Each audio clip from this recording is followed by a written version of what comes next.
నమస్తే, welcome to our channel. ఈ రోజు మన భక్తి టీవీలో ఎప్పుడు కూడా రెగ్యులర్‌గా రెమెడీస్ కానీ, ఒక ఇంపార్టెంట్ డే వస్తే దానికి సంబంధించి పూజా విధానాల గురించి కానీ మాట్లాడుతూ వచ్చాం కదా! ఈరోజు తన అభిమానులకే కాకుండా ఏపీలో హీరో అయ్యారు. National wide pan India star అని చెప్పుకోవచ్చు.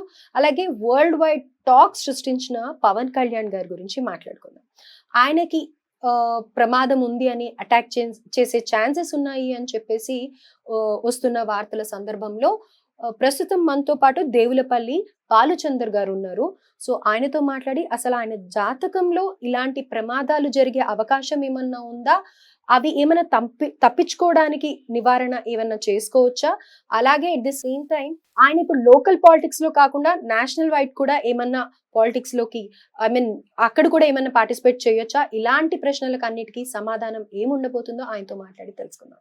నమస్కారం బాలుచందర్. పవన్ కళ్యాణ్ గారికి ప్రమాదం ఉంది అని చెప్పేసి ఆయన మీద అటాక్ చేయడానికి ప్లాన్స్ జరుగుతున్నాయి అని అనేసి వార్తలు వస్తూ ఉన్నాయి. సో ఆయన జాతకంలో ఏమన్నా అలాంటి ప్రమాదాలు కనిపిస్తున్నాయా, ఒకవేళ ఏమన్నా ప్రమాదాలు కనిపిస్తున్నట్టయితే వాటికి నివారణ ఏంటి అనే వివరాలు తెలియజేయండి. శ్రీమాత్రే నమః, శ్రీ గురుభ్యో నమః. చాలా మంది పవన్ కళ్యాణ్ గారికి సంబంధించి గతం కంటే ఇప్పుడు అభిమానులు ఎక్కువగా ఉన్నారు. గతంలో ఒకప్పుడు పవన్ కళ్యాణ్ గారిని అసహించుకున్న వాళ్ళు కూడా ప్యాంటు మీద ప్యాంట్ వేసుకుంటాడని, ఇష్టం వచ్చినట్టుగా ప్రవర్తిస్తాడని అనుకున్న వాళ్ళు సైతము ఈరోజు ఆయనను ఒక దేవుడిలా చూసేటువంటి పరిస్థితుల్లో ఉన్నవారు కూడా ఉన్నారు. సరే, ఎప్పటికీ అసహించుకునే వాళ్ళు అసహించుకుంటూనే ఉన్నారు, అది వేరు. నేను కూడా ఒకప్పటికంటే ఇప్పుడు ఆయన అంటే విపరీతమైన అభిమానం ఎక్కువ.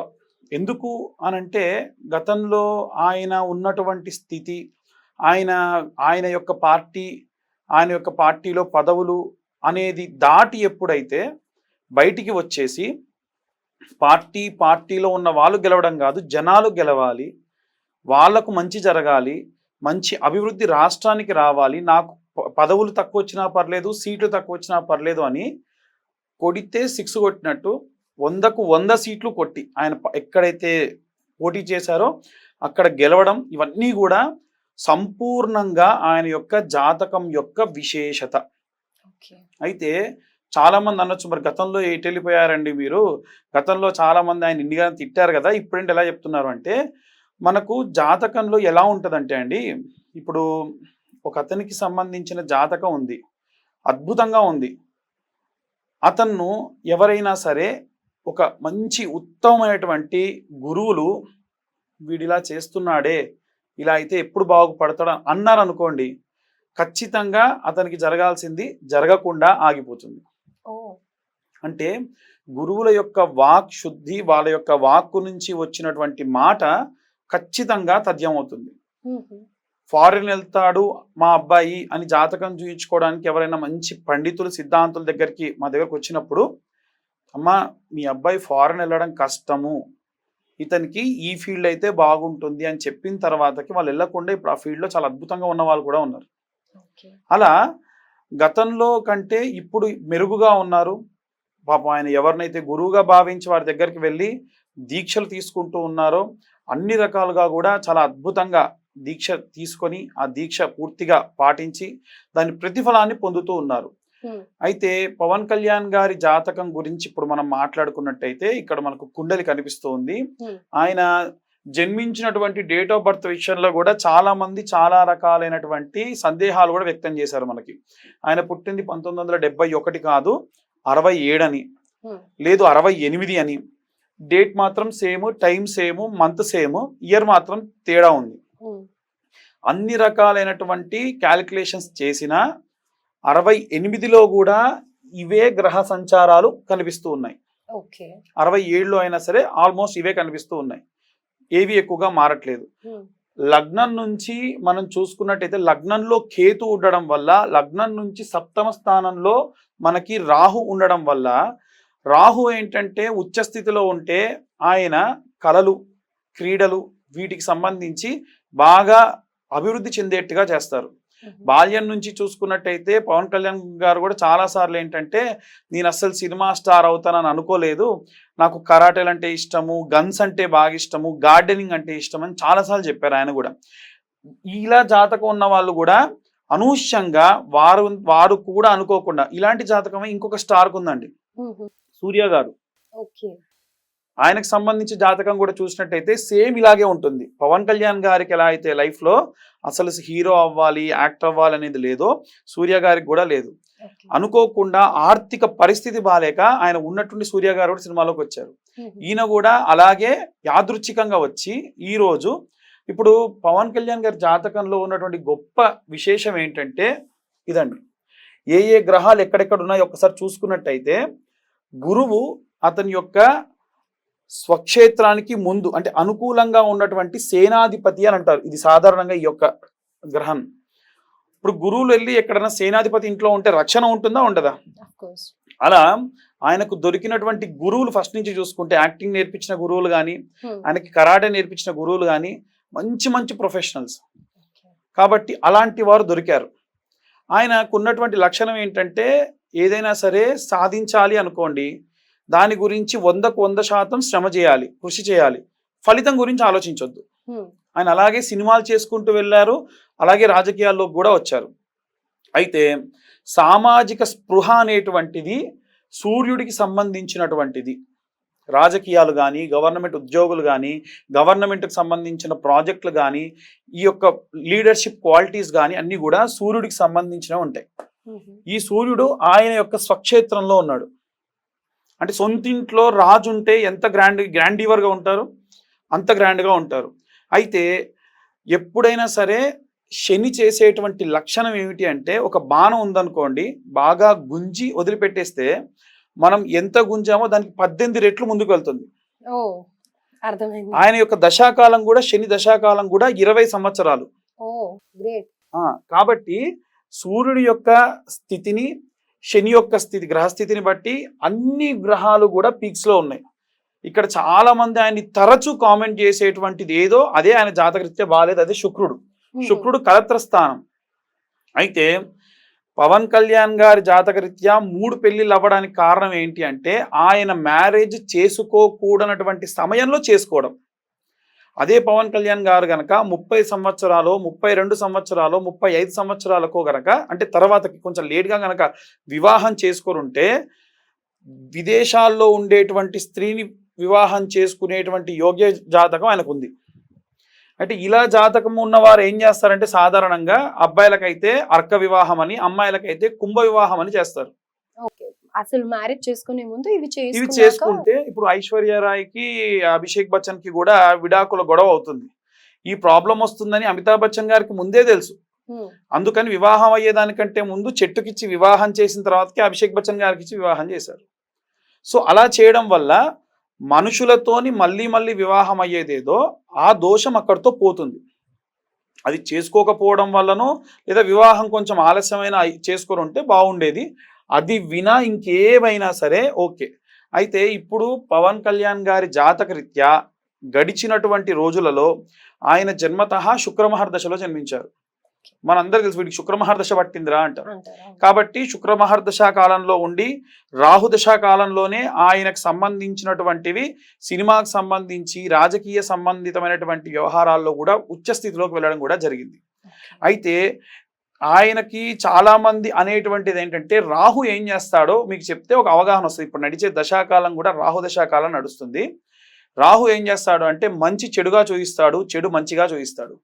నమ్మకూడని వారిని నమ్మి మోసపోతారు, ఇవ్వకూడని వాడికి డబ్బులు ఇచ్చి మోసపోతారు.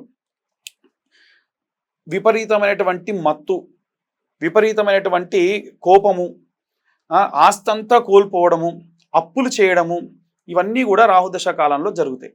ఇవన్నీ పవన్ కళ్యాణ్ గారికి గతంలో జరిగినాయి.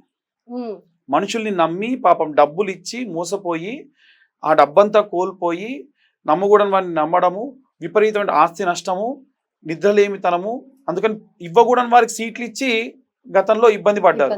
ఆ జరగాల్సినటువంటి బ్యాడ్ ఫ్రేజ్ అంతా కూడా పోయింది. అయితే ఆయన గెలిచినటువంటి సమయం నుంచి ఇప్పుడు నడిచేటువంటి సమయము తర్వాత కాలం కూడా చాలా చాలా క్రూషియల్ టైం. నిజం చెప్పాలంటే చాలా ప్రమాదకరమైనటువంటి సంఘటనలు కూడా జరిగే అవకాశం ఉంది. ఇప్పుడు ఉంది. గతంలో మొన్న కూడా వైజాగ్ లో ఆయన పోర్ట్ ఎక్కేటప్పుడు సార్ అక్కడికి వెళ్ళకండి సార్, మీకు మంచిది కాదు, ప్రోటోకాల్ ప్రకారంగా చెబుతున్నాము. చాలా మంది చెప్పారు. ఎందుకంటే అక్కడ అలలు ఎప్పుడు వస్తాయో తెలియదు, ఎలా వస్తాయో తెలియదు. అది రెగ్యులర్గా ఉండేటువంటి పోర్ట్ ఏరియా కాదు. ఇంకా మనుషులు కూడా చాలా మంది ఉంటారు అక్కడ, విపరీతమైన అభిమానులు వస్తారు. ఆ తోపులాట్లో మీరు ఏమైనా పడిపోతారు, ఇవన్నీ కూడా ప్రమాదమే కదండి.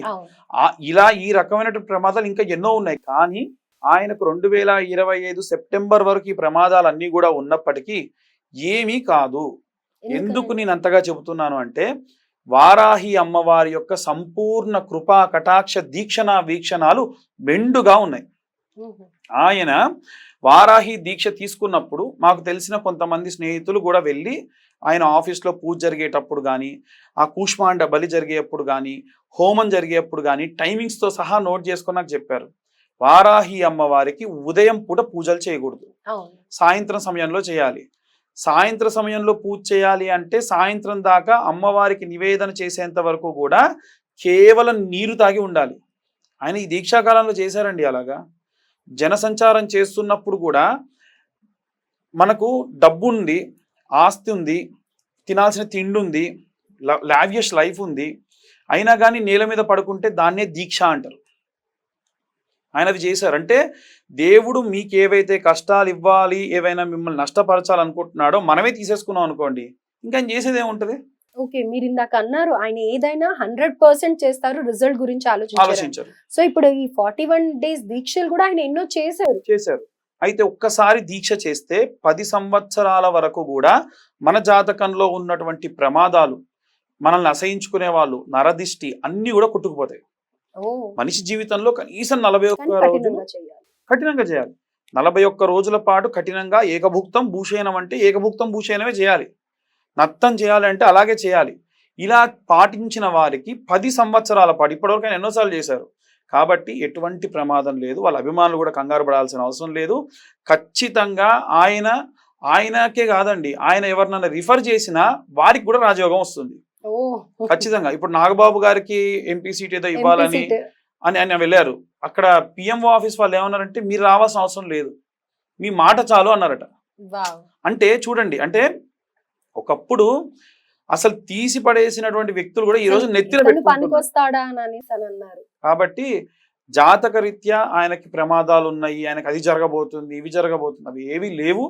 కాకపోతే రక్షణగా ఉంది, ఆయనకైతే ఏం కాదు. అంతే, 100% వారాహి అమ్మవారు ఆయన అడుగు వేసే ముందు అమ్మవారే అడుగు వేసి ఇక్కడ బ్రహ్మాండంగా ఉందని ఆయన నువ్వు అడిగే అంటుంది. అయితే మీరు ఇందాక కాకపోతే అని ఏమో చెప్తున్నారు, అభిమానులు అంతటితో మధ్యలో మాట్లాడి. కాకపోతే ఆయనకి సంబంధించి ఎప్పటికప్పుడు ఆయన పరివారంలో ఉంటారు కదా, మానిటర్ చేసుకుంటూ ఉండాలి. అంటే ఆయనకి జనాలకు సంబంధించిన పనులు చేసే క్రమంలో ఆయన ఆరోగ్యం గురించి ఆయన శ్రద్ధ చేసిన, ప్రమాదము రావాలి అనుకోండి ఎలా వస్తుంది అంటే జాతకరీత్యా ప్రమాదం అని ఉంటే బ్రహ్మదేవుడు బాగా తెలివిగా తలరాత రాశారండి. ప్రియా గారికి డబ్బులు రావాలని రాశాడు, ఎన్ని డబ్బులు రావాలో రాయాడు. పవన్ కళ్యాణ్ గారికి ప్రమాదం అని రాశాడు, ఎలాంటి ప్రమాదం రాయాడు. అవన్నీ నిర్ణయించేది జాతకరీత్యా శని, అందుకే ఆయన కర్మఫలదాత అంటారు. కాబట్టి మనం ఎన్ని పూజలు చేసినా జరిగేవి జరక్క మానవు. మరి ఏమవుతాయంటే గుండెల్లోకి దిగేవి గీరుకుంటూ వెళ్తాయి. కాబట్టి పెద్ద ప్రమాదం కాకుండా చిన్న ప్రమాదం జరుగుతాయి. కాబట్టి చుట్టూ ఉన్న వాళ్ళైనా సరే ఆయన పాపం ప్రజల గురించి ఆలోచించి వెళ్తున్నా, ఆయనకు సంబంధించి నియర్ అండ్ డియర్ వాళ్ళు ఎవరైనా ఉంటే వారు కాస్త ఎప్పటికప్పుడు మానిటర్ చేస్తూ ఆయనకి ఏ ఇబ్బందులు రాకుండా చూసుకుంటే ప్రమాదం అనేది తగ్గుముఖం పట్టడం అనేటువంటిది జరుగుతుంది. ఆరోగ్య సమస్యలు రావడం అనేటువంటిది ఉంటుంది తప్ప భారీగా ప్రమాదాలు మాత్రం ఏం రావు. ఇంకా చెప్పండి. ఆరోగ్య సమస్యలు చాలా తక్కువ మొత్తంలో వస్తాయి అంతే. రైట్, మీరెంత ఎక్సైటెడ్ గా ఉన్నారో నేను కూడా అలానే ఉన్నాను. సో అందుకే మధ్యలో ఇంటరప్ట్ చేస్తున్నాను అన్నమాట. నేను అడిగిన ఇంకొక ముఖ్యమైన పాయింట్, మా అందరూ అభిమానులు అందరూ కూడా వెయిట్ చేసే క్వశ్చన్ ఏంటంటే, లోకల్ పాలిటిక్స్ నుంచి నేషనల్ పాలిటిక్స్ కి వెళ్లే ఛాన్స్ ఏమైనా ఉందా? ఖచ్చితంగా ఉంది. కాకపోతే దానికి ఈ వన్ టర్మ్ కాదు.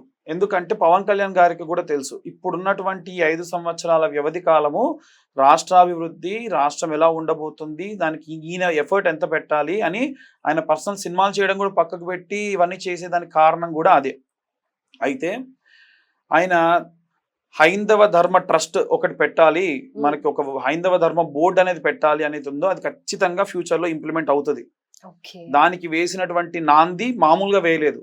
మనందరికీ మైక్ల ముందు ఆయన ఏదో గట్టిగా అరిచి చెప్పేశాడు, ఇంకేం చేస్తాడు అనుకుంటున్నారు. కానీ ఆయన తిరుమల తిరుపతి దేవస్థానానికి సంబంధించినటువంటి ఇష్యూలో స్టార్ట్ అయినటువంటిది చాప కింద నీరులా ఎక్కడెక్కడ ఏ ఏ దేవాలయాలు ఉన్నాయి, అక్కడ ఎలాంటి ట్రస్ట్ నడుస్తుంది, ఎలాంటి వ్యవస్థ నడుస్తుంది, వాళ్ళకు వచ్చేటువంటి ఫండింగ్ ఎలా వస్తుంది, ఎలా మిస్బిహేవ్ చేస్తున్నారు జనాలకు తెలిస్తే, మరి మీరు బయట ప్రకాష్ రాజ్ లాంటి వాళ్ళు చాలా మంది ఉన్నారు, ఎప్పుడైనా సరే ఒక బట్ట కాల్చి మీద వేయడానికి సిద్ధంగా ఉంటారనమాట. కాబట్టి అలా లేకుండా ఆయన ఏంటంటే కాంప్లికేట్ చేయదలుచుకోలేదు ఆ ఇష్యూ తర్వాతకి. ఆయన పని ఆయన చేసుకుంటూ వెళ్తూనే ఉన్నారు, బయట ఎవరికి కనిపించకుండా చేసుకుంటూ వెళ్తున్నారు. ఖచ్చితంగా వన్ ఫైన్ డే మనందరం కూడా మీరు అన్నట్టు నేషనల్ పాలిటిక్స్ లో ఖచ్చితంగా చూస్తారు. కొంచెం కానీ ఈ 5 సంవత్సరాలు కాకుండా కొంచెం టైం పడుతుంది.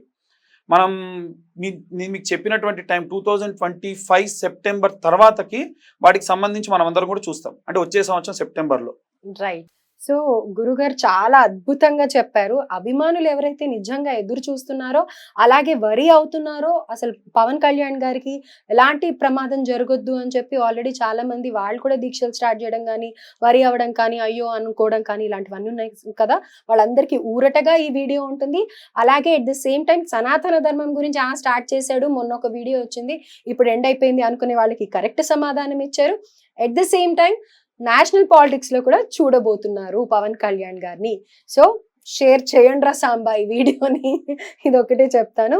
సో పవన్ కళ్యాణ్ గారికి wish good luck. And definite గా ఒక దీక్ష, ఈ వీడియోలో మెసేజ్ ఏంటంటే దీక్షగా ఒక దాని మీద మనసు పెట్టి మనం ఏది చేసినా అది 100% సక్సెస్ అవుతుంది అనేది 100%.